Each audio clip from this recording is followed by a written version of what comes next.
everybody, today we're going to be making low sodium matzo ball soup for Passover. And we're going to be using two main items in the kitchen today. We're going to use the cutting board and a produce knife, and we'll give you a few tips and tricks on how to use those in the kitchen. All right, let's get started. For today's recipe, we will need vegetable oil, garlic, onion, carrots, celery, chicken breast. Here today we're cooking with raw chicken, but feel free to use canned chicken as well and just throw it in a little bit later into the soup. And dill, and then our chicken broth, which is low sodium, which we'll learn about in today's lesson. And for our matzo ball ingredients, we're gonna need eggs, more vegetable oil, matzo meal, baking powder, pepper, and eventually some water. Before we get started, here are some tips and tricks about using a cutting board in the kitchen. First and foremost, you want to make sure your cutting board is laying flat on your counter because we don't want it slipping around as we're using it. So we want it nice and flat. We want enough space on our counter so that we have room to use our cutting board.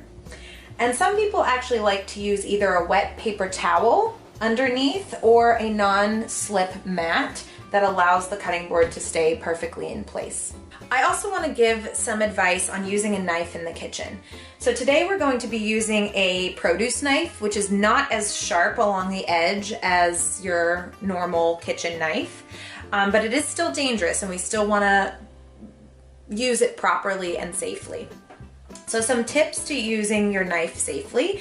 You want to always grip with your dominant hand. So my dominant hand is my right hand, and you want to fully wrap your hand around the handle here just below the blade. So this is how we'll be holding and chopping our knife, okay? Some things to think about is when you're chopping a vegetable, you're always going to want to hold it, right? So when we go to hold this vegetable, you want to hold it so that your hand is making almost like a claw.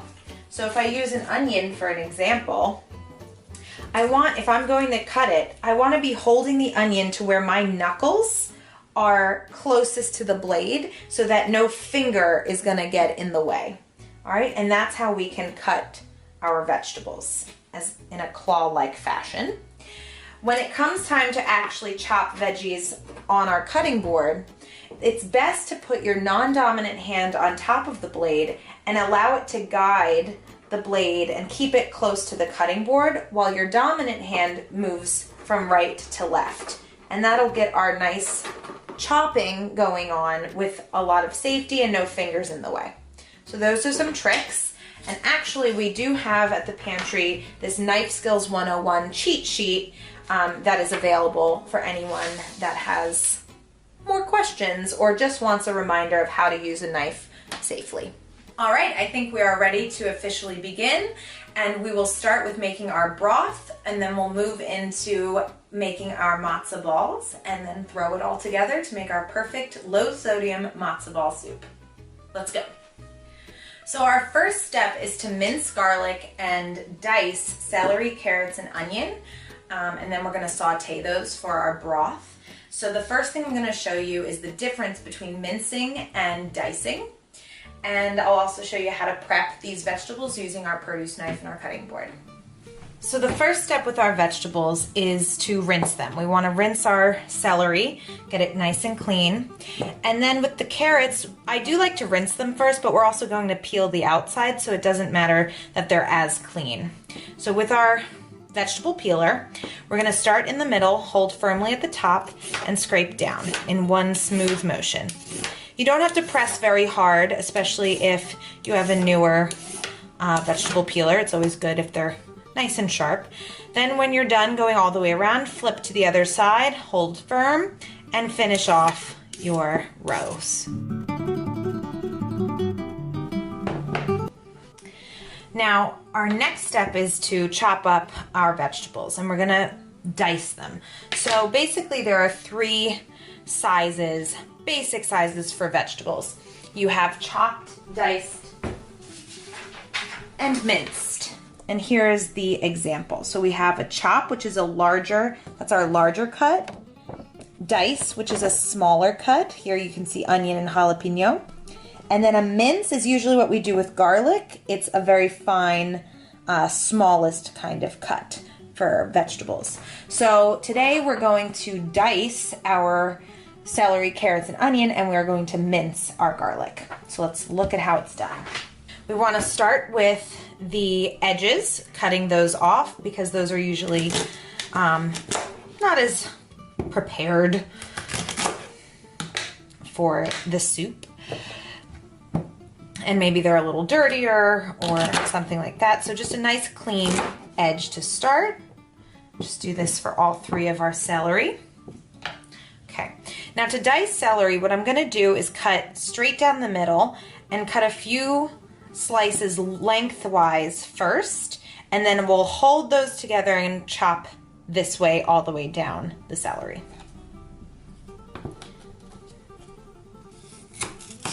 So again, you want to hold safely and allow that knife to kind of slice through the vegetable nice and easy, nice and slow. And then again, we're going to hold it with our knuckles facing out so we don't hit any of our fingers. And that'll be our slice lengthwise. Once you have all lengthwise pieces, then we can start to cut the short way, making sure that they're nice and small, soup size, something about like that. And we'll go all the way down.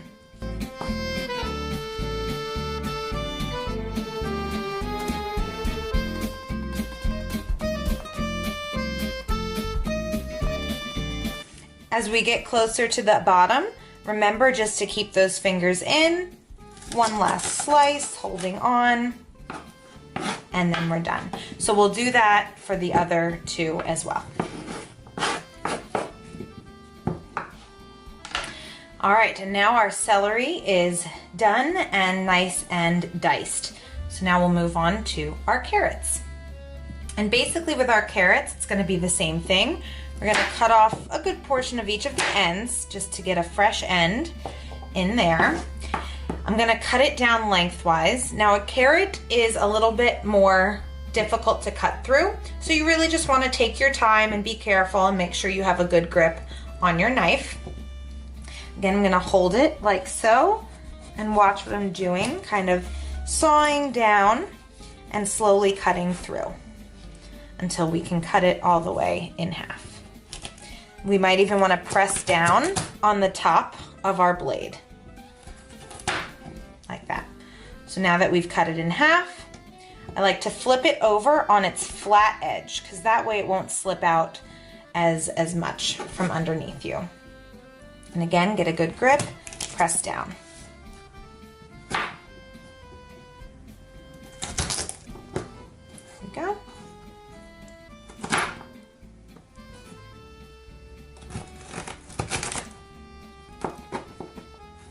And again, for the carrot, we'll just start going slowly down.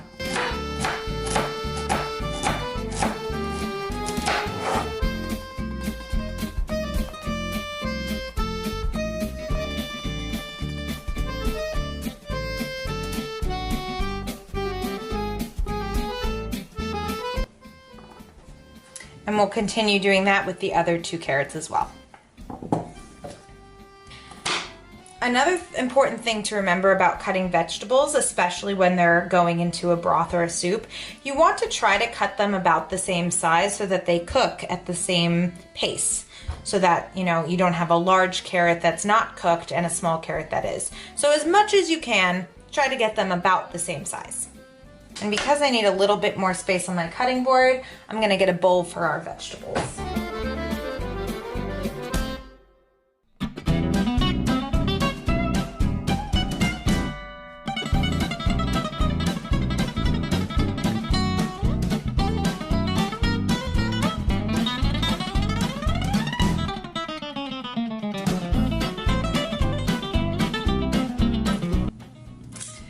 All right, let's move on to our onion. Now to cut our onion, which we are also dicing, we're gonna first cut it in half and then it'll be a lot more manageable. So the first part is the most difficult. You wanna hold again like you have a claw on one half of the onion, kind of saw into your knife. When you get a good amount into the oven, you can then put your hand on top and kind of switch between the two until you cut down into the center. Okay. So now that we have about half of each of our onions halves here, we're going to try to take off the outer skin. So first we're going to cut the so we have this end of the onion here that is the best to hold on to. So the sides that we cut off first is this other end of the onion here. So we're going to cut that off and discard of it. Leave on this end of the onion and just peel off our skin. Okay. Once we have our onion skin peeled off, now we can cut our onion. So the way I prefer to dice an onion is to actually go lengthwise first, keeping this still attached. So that way we don't lose each slice of our onion. After we do that angle, we'll come back and go the long ways. So again, you're not cutting all the way to the end of the onion, just leaving a little bit of that tail on there so that it stays together. Like so. Then we'll go across like this, and you get a nice, easy dice of your onion.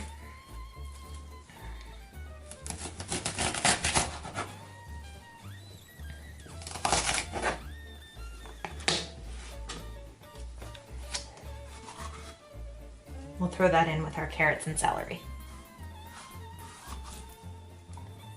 And then we'll do that with our other half of our onion.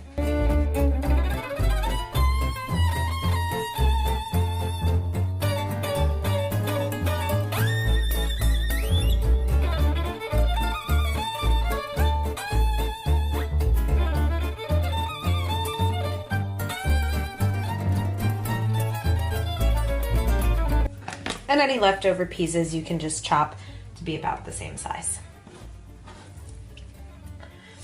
All right, now we'll move on to our 2 garlic cloves.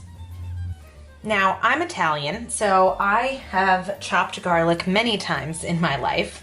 What I like to do is first cut off the harder end that has this kind of nub, and then in order to get the skin of the garlic off, and especially if I'm going to be using the garlic in a minced way, I like to take the side of my knife, angle the sharp edge down, and then we're gonna smash the side of the blade, being careful not to hit the actual blade of the knife.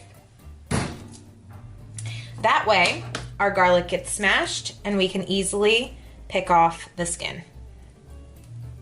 Because garlic is very sticky, getting off the skin can be a big pain, but I find that this way it's a little bit easier. Now to mince, if you remember mincing, we're gonna do it a lot smaller than we do our diced vegetables. So we're still gonna hold like this and kind of just get those thin slices first. So now it's much smaller. And then we're gonna put our non-dominant hand on top of the blade and just go from left to right, hitting our blade into our garlic to make it nice and finely diced or minced.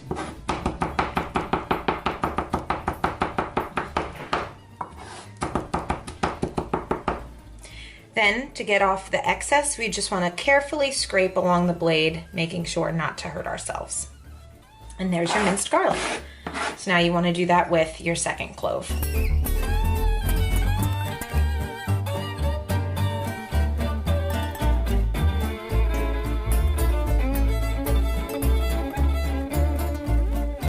There you have your minced garlic.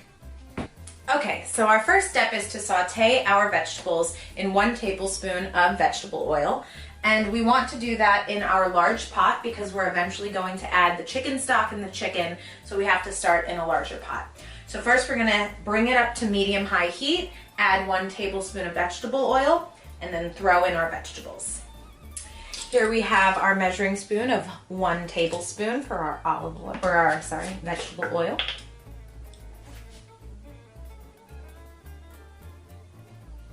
And we'll make sure that coats the bottom of our large pan. And we'll turn our heat up to medium-high. We have to wait for our oil to heat up a little bit before we put our vegetables in for the saute.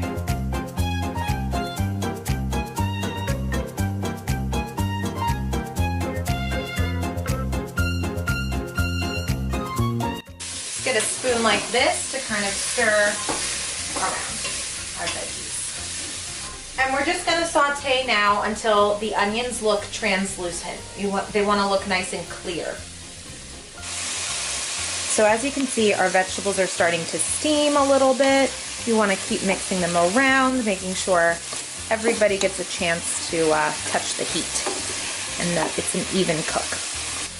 While the veggies are sauteing, you want to prepare for our next step. So the next step is going to be adding water, pepper, chicken broth, and 1 chicken breast. So here I have 3 chicken breasts, so I'm going to take 1 out, and I just like to rinse them off a little bit before I put them in my food and before I cook them. So that's what I'm going to do. And I just want to let you know that it's really important with cutting boards to make sure that you use separate cutting boards for different things. So you should have 1 cutting board for your produce and then 1 for your meats because we don't want to cross-contaminate. So I have here a fresh new cutting board. I'm going to rinse off my chicken and then we'll get ready to add our next ingredients into our pot of vegetables. All right, so we are ready to add 2 cups of water. Okay. We're going to add our rinsed chicken breast. And anytime you touch any raw meat or raw chicken, you just want to make sure it doesn't touch anything else and you wash your hands. And now we're going to add our 6 cups of low sodium chicken broth. So one of these boxes is 4 cups. So we're going to add 1.5 boxes. So there's our first 4 cups. And then we want to add 2 more cups out of our second box.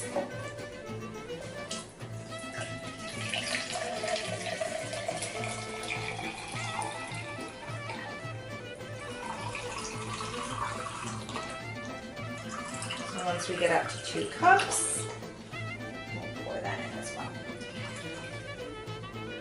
Okay. Our next step is to add some pepper.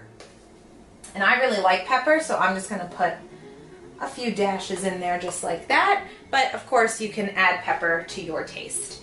Our next step is to bring this up to a boil, and then we'll place a lid on our soup here. So I'm just going to mix it in a little bit.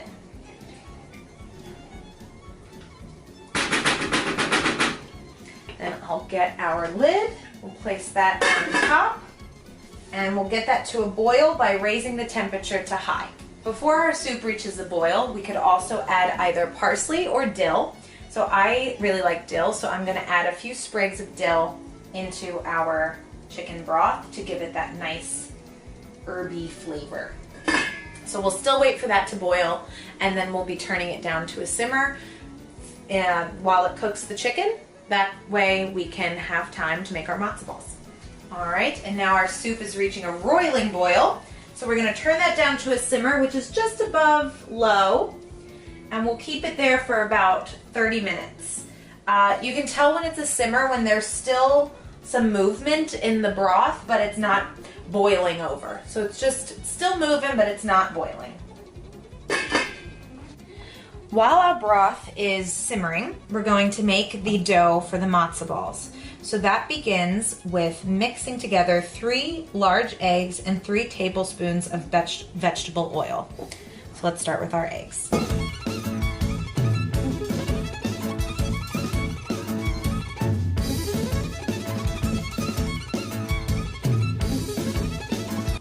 All right, once we have our 3 eggs, we'll add our 3 tablespoons of vegetable oil. Once these are combined together, we will whisk. And there is a utensil that you can use for whisking, but I think what's easier is to just use a plain old fork. So you want to break up that yellow yolk and whisk this mixture together.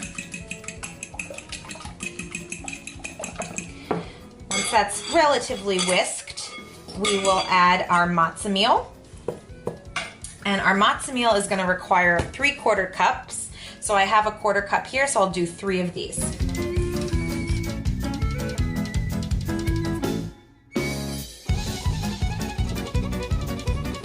Make sure it's flat. There's 2.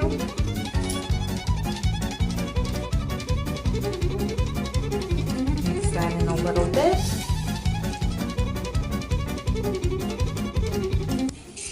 We also want to add in maybe a little bit more pepper. Sprinkle some pepper in there. Again, that is to taste. And we want to add our baking powder. And we need 1/2 teaspoon of baking powder. So 1/2 teaspoon looks something like this smaller one. So we'll go in the baking powder. We want to get it in and then scrape along the side so it's a perfect, even, flat 1/2 teaspoon. Put that in.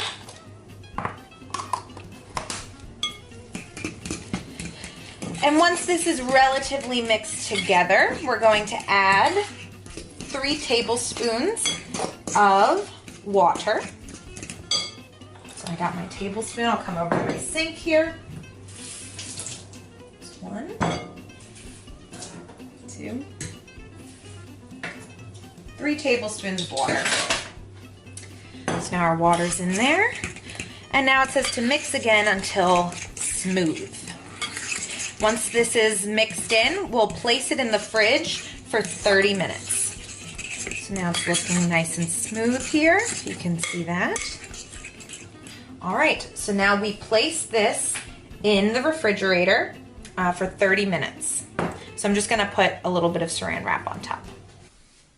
Once our broth is done simmering for 30 minutes, we can take the chicken breast out and we're gonna put it back onto our meat cutting board. Like I said before, we wanna keep our cutting board separate. We're gonna put our chicken breast on our meat cutting board and then kind of peel away at it with the fork to shred the chicken. So here we have our chicken breast and we'll just start pulling away with a fork.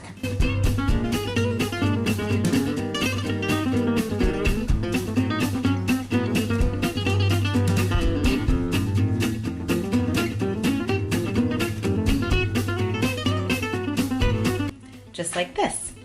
Once our chicken is pulled apart, we'll put it back in the broth and then we'll move on to forming our matzo balls. Our matzo meal is out of the refrigerator and it seems set because it is not liquidy anymore. So now we will roll it into about ping pong sized balls.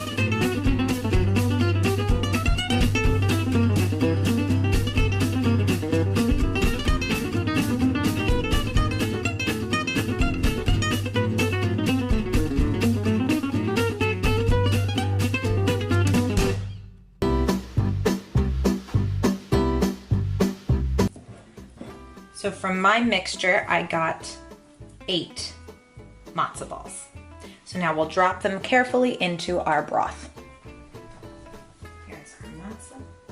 Just drop it very carefully into the broth. Make sure that the broth doesn't splash up and hurt you.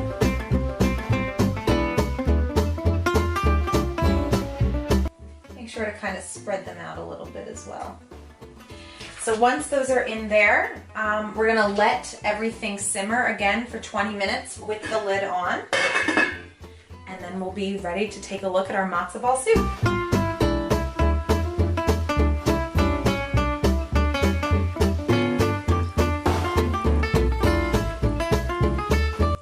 Once your matzo ball soup has simmered for 20 minutes, it is ready to go. Feel free to put it in a bowl and garnish with either parsley or dill.